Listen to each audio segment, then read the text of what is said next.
All right, hello, and welcome to We Just Want One. It's going to be the name of the Cardinal series because we just want one. The fans have been heard. They've been demanding since the Cardinals moved down to Arizona, and they've been asking why. Why does the NFL's oldest franchise not have at least one? So we want one. So thanks to our new coach, K Fister. The K is short for Kid. He's Kid Fister. We are now ready to embark on a journey to give the Arizona Cardinals at least one. Since the Cardinals have moved to Arizona in 1988, up to this point, Madden 03, which is where we're in, and the Cardinals have only made it to the playoffs once, and that was in 1998, in which they won their wild card game against the Dallas Cowboys, but then lost the divisional round to the Minnesota Vikings. So the goal here is to set the Cardinals on a path to success. Now, as we know in real life, they are on their path to success as they would enter into the Super Bowl in the 2008 season where they would lose. So we got about 5 years, I guess, to beat that trajectory or do a little bit better, and hopefully Kid Fister can. So you see all the settings, we're leaving everything on, of course, except the fantasy draft, and let's hop in and just take a look at the damage, I guess, and see what we're going to have to fix. Right off the bat, we're going into rosters. All right, so we're going to do an overview of the whole roster and just see what looks like what. I know Jake Plummer's the quarterback for the Cardinals around this time. Not great. I think he'd be going into his sixth season in the season that we're about to play, and at 78 overall means he's probably not going to grow anymore. He's probably reached his peak, so there's not much more we can really do with him, I don't think. We're going to look at contracts after this and see how that looks, but quarterback is going to be an interesting situation already off the bat. So is running back, because we really don't have a solid option at running back either. Thomas Jones is young, so with some solid production from him early on, he'll definitely develop a little bit more, but I would still like to start off with a different running back, one that I choose. But we do have two fairly young, or actually three fairly young running backs, all pretty low in overall, though. Maybe in preseason we'll get some generous progression out of them, and they'll move closer to like the 70 range, and maybe there'll be something there, but I'm not going to hold my breath. Fullback, I'm not too worried about fullback. We have two just pretty low end fullback guys. They'll be used because I like to use the I. I like to run out of the I formation a lot in these games. So we'll definitely be using the fullback a lot, especially in short yardage situations. So maybe we want something better, but again, not worried about it. Receiver room, of course, we have David Boston, a young David Boston at that. Sitting at a 91 overall. He's clearly the fastest receiver we have. That's a great asset to have because we really don't have a solid quarterback or running back. So David Boston as our one I like. I think he got traded to the Chargers. Is that his history? I probably won't do that. The rest of our receivers, nothing really to write home about. I like Marte Jenkins' speed. That's pretty cool. Relatively on the younger side. This team is very young. I didn't look too closely at the records leading into this. I know they've been bad. The Cardinals have been very bad leading into the 2000s.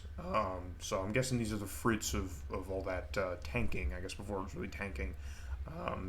So I'll take a 91 and a 76. Those are 1 and 2, especially if I have a 78 overall quarterback. Tight end, we have Freddie Jones. I like that. I don't have much more to say on that. I like Freddie Jones as our tight end. I don't know why we have 3 tight ends, especially with 2 sitting in the 50s, but whatever. We have Freddie Jones. Looking at our offensive line, we're definitely going to need a left tackle. LJ Sheldon's not going to get it done. We have a solid left guard in Pete Kendall. Not a big fan of the center situation, but kind of like Jake Plummer, we're not very old, but he's going to be going to his 7th season here, already at 78 overall, so there's probably not much more to grow there. Jason Starkey, I'm sorry. Don't know if we're going to stick with him either. We have a solid right guard as well in Leonard Davis, very young right guard situation. And then in our right tackle, we have Anthony Clement at a 74. So it would appear our O-line, I guess, is pretty consistent, I guess, across the board. Somewhat. We definitely have holes. We don't have a good tackle situation on either side, but we have two great guards, and our center's not that great either. So pretty, I guess, inconsistent. I guess I was just thinking more so the overalls are at least closer to 80, so it could be a lot worse. Our left tackle is clearly our worst or weakest position, but we're probably going to be hitting straight to the right side anyway. I'm not too worried, but for Jake Plummer, I am worried. On the defensive line, ooh, okay, off to a really bad start. Kyle Vanden Bosch, a young Kyle Vanden Bosch at 69 on the right side. I'll take that. Oh my goodness. Good Lord. All right, so apparently we have 78 defensive tackles, so take your pick. They're all trash, all garbage. Okay. At least we have Wendell Bryan as a rookie at 74. So there's not actually that many terrible rookies on this team and young guys. This is a young team, dude. If you can really bolster this, which is what we're going to do because that's the job, if we can bolster these young guys and add some depth behind them, I like our odds, really. I can see how this team went to a Super Bowl in a handful of years. The defensive tackle situation is not very good. Heading to our linebackers now. Randolph Thompson at a 63. Okay. Nothing really on. I don't know what it is with the left side on this team. There's just nothing doing on the left side at any position. No left tackle, no left end, no left outside linebacker. Ronald McKinnon, pretty old, but 77. I guess it's okay. And then Rob Frederickson, 8 years in at 69. Ooh, okay. Ooh, but we do have a rookie right outside linebacker at 68. He's just as good. So with 80 speed, good God. Okay. I mean, I at least like that as a prospect. LeVar Fisher, I enjoy as a prospect. Hopefully, Rob Frederickson is not on long term or for a lot of money or anything, because it kind of looks like he's just blocking this rookie. And I'd rather have this rookie play right out the gate and see what we have than to stick with an 8-year veteran at 69 overall. Cornerbacks. Why do we have 17 defensive tackles, but we only have 4 cornerbacks, and 3 of them are below 60 overall? The questions, so many questions. Kid Fister has so much work to do. Dwayne Starks. Oh, is that Dwayne? Oh, I don't know who did that to you, Dwayne, but it's Dwayne now. Mr. Dwayne Starks at 83 overall. One of the better players on this team, 88 speed. I enjoy it. Not much else doing. I cannot stick with these guys. Definitely going to need to do some work here in the secondary. Oh, wow. Kwame Lassiter? 92 for a free safety. That's got to be the best player on this team, I think. David Boston's a 91. Yeah, I think our free safety is now the best player on the team. Okay, you'll take what we can get. Adrian Wilson is a 1-year vet, and he's at a 71. So hopefully that grows a little bit more. Probably won't prioritize strong safety as much. I'll just see what this guy can do, because, again, with 88 speed, I know I'm focusing a lot on speed. It's just, it's really helpful in these games. You can just kind of break the game with high speeds. The amount of ground that this guy can cover with this 88 speed is more than good enough to justify the 71 overall, and probably his terrible hands and awareness, as we're seeing. Yeah, so I'll take it, I guess. We have Bill Gramatica. A 1-year-old Bill Gramatica at a 76 overall for a kicker. And then Scott Player is coming in solid and top 3 best players on this Arizona Cardinals team, unfortunately. But that is the team. That's the lay of the land. So quarterback's not looking great. I definitely want to do something about running back, even though we do have a very young core of running backs. I just like to add my own that I draft and see if I can do something better with that. But Thomas Jones is definitely going to be the guy. Going to need at least one more receiver that I'm really confident in moving forward. Offensive line, of course, we need to upgrade our tackles and probably look for something at center, because I don't want to stick with him at center, at Mr. Mike, uh, you know. And then on the defensive side, again, sticking with the theme that the left side is just completely undervalued. We need a left end desperately.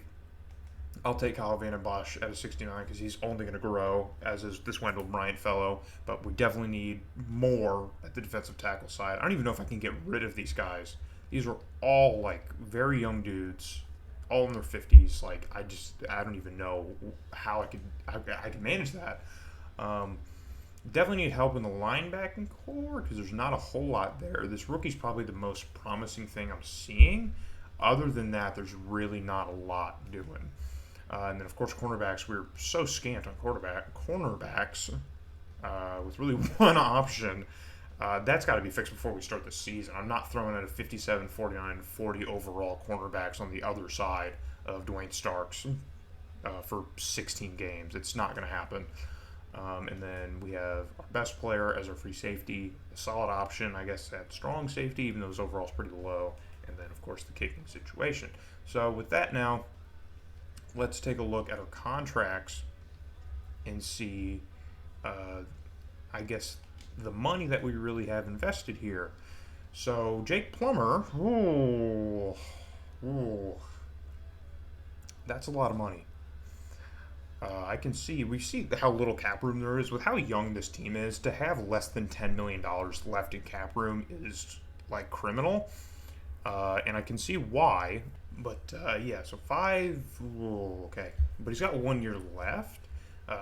Josh McCown's going to be the guy. I mean, how is Josh McCown not the guy, 5 years? I mean, that is team control, guys. Come on. Oh, boy. All right, I don't know how we're going to fix that. Probably just let Jake Plummer go out in a blaze of glory and finish out that $5.3 million contract. Okay. Running backs, not too bad. Pretty inexpensive here. For a guy as young as him, $2 million, it's not bad. And if he gets a little bit better, then that'll definitely go up. But fullback's cheap as expected. David Boston only got 1 year left at $5 million. We're going to need to pay him a premium. Ooh, that's going to be hard to navigate. Okay. So far, the contracts aren't terrible. I don't hate them. I really don't. Yeah, I'm okay with these for now. Having this guy in at under $2 million is pretty solid. That's kind of a steal. I'll take it. Okay, cheap guys all around. We got Pete Kendall locked up for another 4 years. I like the sound of that. He's probably going to spend the rest of his career here, and I'll take that. Absolutely. I don't hate that price for him. Yeah, dude, at a 90 overall, you're going to have to give that dude a lot of money. But we have him for 5 years, so renegotiating that after that 5 years, no, I'm not looking forward to that, but yeah, that's a hefty deal to have to pay. $3 million for I don't like that at all. 5 years, I don't like that at all. Okay, our defensive line is very cheap. Wow, very cheap. Saving a lot of money on the D-line. Okay, linebackers also relatively cheap. Rob Frederickson. Okay, he does have 1 year left. I wonder if I could trade him for like a depth pick. You know what I mean? Like a 5th or a 6th, just to get rid of him, save a little bit of money. I think that's probably what we do there. Cornerbacks obviously cheap. Ooh, Dwayne, taking a lot of money from us. The threat I'm seeing here with how young this team is that they really went all in on any level of promise that was on the team for as long as they could, which is weird because, like, imagine if, like, a team literally just, like, drafted, like, 15 people over the course of 3 years and, like, 4 of them looked amazing and they gave those guys, like, 10-year contracts worth, like, $10 million. That's really what this looks like. They just threw all the money at any dude on their team who looked like they could stick around. And it looks like for some it paid off, and for others it's probably going to anchor us financially long term. Because yeah, we're already dealing with not a lot of cap space, and a lot of our positional grades that I would give us are not great. Like this cornerback room right here, nah, dude, this is like an F, a solid F. We have zero money to fix it. So, ooh, this is a steal. Oh my goodness. Only 1 year left though, so that's going to be another tough contract to have to negotiate because he's getting older, so he's probably going to start regressing in the next couple of years. And that 92 is probably going to look more like an 86 when everything's said and done. So to sign him longer term, probably for a lot more money, closer to that 5 mil, that magic number, I don't like that at all. But oh wow, 2 years left of that. If he gets up a little bit higher, I wouldn't mind keeping him on again for longer. And of course, the kickers are relatively cheap. So the contract situation is not terrible, but it is a little bit weird. We have a lot of money going to like a handful of spots, and everywhere else is like less than $1 million. So I guess if we can really kind of navigate that, because some of those contracts with all of that money are definitely people that like we're gonna put the money in. You know what I mean? David Boston is definitely gonna get the payday. Like we have to keep him on, right? And then, like Pete Kendall, like we're gonna get that money out of him. Okay, Leonard Davis, we're gonna get that money out of him. So I'm not worried about contracts like that so much. There's only like a couple deals too that are just kind of like sticky. Like I'm not entirely sure what to do. Like this Jake Plummer contract, I'm not entirely sure what to do. With 1 year left, making that much money, I definitely wouldn't re-sign him anywhere close to that amount. So, the goal here might just be to try and draft a quarterback. Like go into this first season already knowing that that's what we want to do. Sorry, Josh McCown. But let's see if I can move that linebacker I was talking about. See if I can move Rob Frederickson. Who needs a linebacker?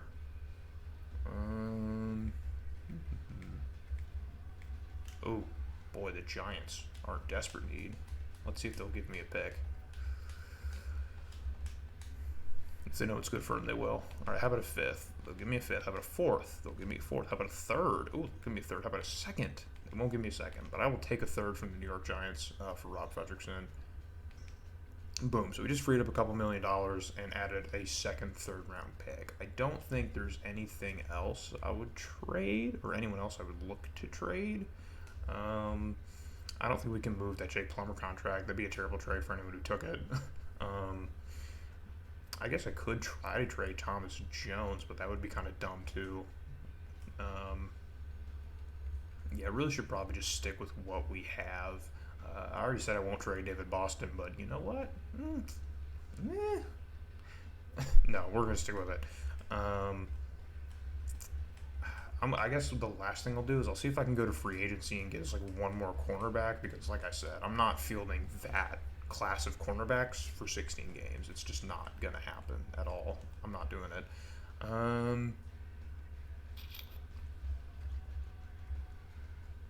Donovan Greer, sure.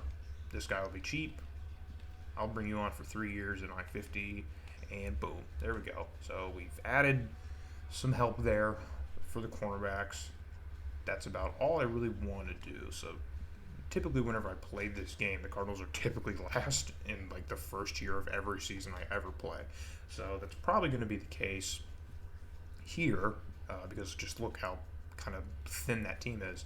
All right, now let's get into preseason and see the results, see if anyone grows a little bit. All right, well, we have the results from the preseason.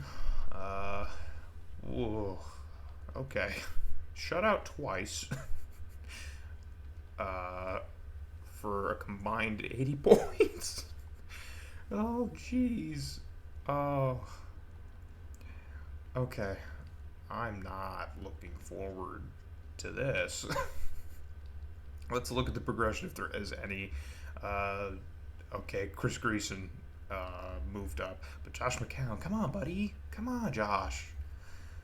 All right, well, running backs. Thomas Jones did improve a little bit, so that's good to see. We like that. Looks like all of our running backs improved a little bit, except for this Damian Anderson fellow who did regress. It's hard to regress as a rookie. That's a bad sign. Look at this, bro. They're all 22, 23 years old. That's crazy. Nothing from the fullbacks. David Boston increased again. Oh, boy. Yeah, it's going to be tough to re-sign him. We got some slight progression throughout the rest of our receivers. Okay, if they can just keep growing, then who knows? Then there might be a place for them on this team. I don't know. Nothing from the tight ends. LJ Shelton did improve, which is good to see. So he's up to 75 now. I feel a little bit better about having him on the left side. Nothing from the guards here. Nothing from the centers. Or actually, sorry, I talked down on Jason Starkey, and he proved me wrong. He put in that work, the 70 hours he needed a week to become a 44 overall. So there may be future him yet. Leonard Davis also increased. So it looks like our best players got a little bit better. I'm liking that. Nothing from the right tackles. Jarvis Borum increased a little bit. Good for him. Fred Wakefield on the left side there increased a little bit. That's okay. Kyle Vandenbosch already up past a 70. Just keep going, bud. Keep going. Nothing from Wendell Bryant. That's kind of disappointing. I was really hoping he would grow a little bit through the preseason. Nothing from these guys. Nothing. Good lord. Randolph Thompson went up a little bit on the left side, so that's okay. Both of our guys did. Nothing from the middle linebackers. Ooh, our bench middle linebackers out for the season. Interesting. LeVar Fisher went up 1 point. He's going to be the guy now since we traded away. The other, see, I already forgot his name. It wasn't relevant. It wasn't important. Nothing really from the cornerbacks. A little bit, but nothing crazy.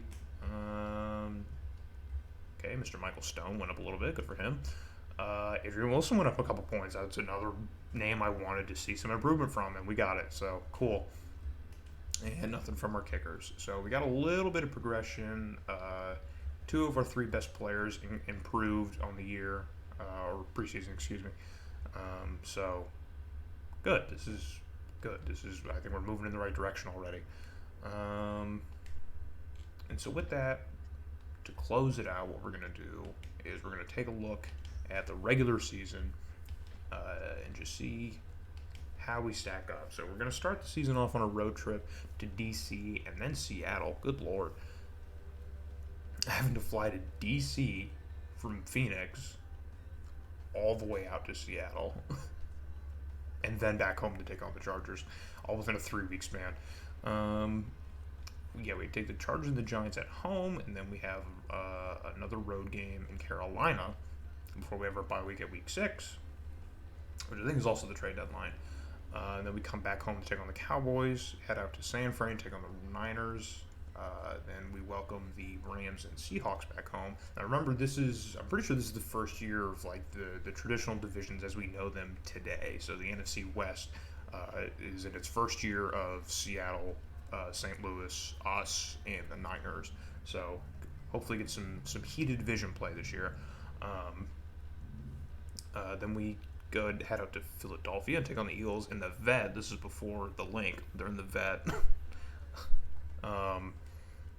We have the Raiders back at home, take on the Chiefs in Arrowhead. We welcome the Lions to our home, and then head back out to St. Louis, or rather we head to St. Louis and take on the Rams again for our second game against them, which will close out our division play, and then we welcome the Niners back home and finish off in Denver. From what I know from just playing this game a lot and just my loose knowledge of the league at this time, it's probably a pretty difficult schedule. I think the West is pretty stacked to start this off. All the teams are relatively good, like they're okay, you know. Like the Chargers are going to be kind of a big one, but I think some of our other NFC opponents, like the Cowboys and the Panthers and the Giants, are going to be pretty easy games for us. So looking at the roster, I mean, we have weapons that could easily make us like a 4 or 5 win team, but I'm going to play around with the difficulty settings a bit, and hopefully my rustiness and just general badness at playing these games doesn't bring us down to like a 1-win team, but who knows? Strap in for the ride. It should be a lot of fun because we just want one. And the journey starts here with Kid Fister and the scrappy bunch of young guys. So hopefully we'll see you in the next one when we do start the season and open it up against the Redskins in DC. And that's going to do it.